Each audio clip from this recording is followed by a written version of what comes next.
Pada video sebelumnya kita telah membahas bagaimana cara membentuk jiwa bisnis dalam diri kita. Selanjutnya kita lanjut mengulas cara memulai sebuah bisnis dengan benar. Namun, sebelum masuk ke inti, perlu diketahui terlebih dahulu bahwa pelaku bisnis berdasarkan cara memulainya dibagi dalam 3 level, yaitu level pertama dinamai pelaku bisnis ikut-ikutan.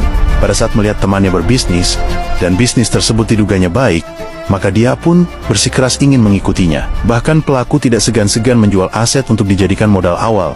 Hampir-hampir dipastikan, pelaku bisnis seperti ini akan gagal total.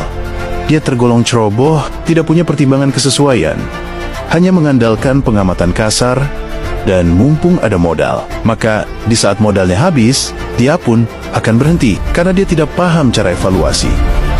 Jika belum tertanam jiwa bisnis dalam diri Anda, jangan coba-coba jual aset buat bisnis. 90% Anda akan bangkrut.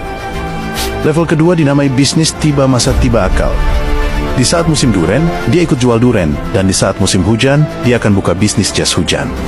Bisnis musiman seperti ini sulit menjadi besar, bahkan rentan gagal, karena tidak konsisten dan tidak terencana dengan baik. Kalaupun berhasil, kelasnya masih di bawah standar. Nah, level berikutnya adalah level pengusaha. Pelaku bisnis di level ini mampu melihat peluang jauh sebelum orang lain mengetahuinya. Bahkan peluang itu pun kadang dia ciptakan sendiri. Modalnya hanyalah insting bisnis atau yang lebih dikenal dengan nama jiwa bisnis. Cara menciptakan jiwa bisnis dalam diri kita sudah dibahas di video sebelumnya. Silakan ditonton dan diamalkan. Yang akan kita bahas kali ini adalah membangun bisnis level pengusaha. Sebelum menentukan jenis bisnisnya dan sebelum mengumpulkan modal usahanya, tentukan terlebih dahulu target bisnisnya. Seperti itulah berbisnis yang betul, bukan malah sebaliknya.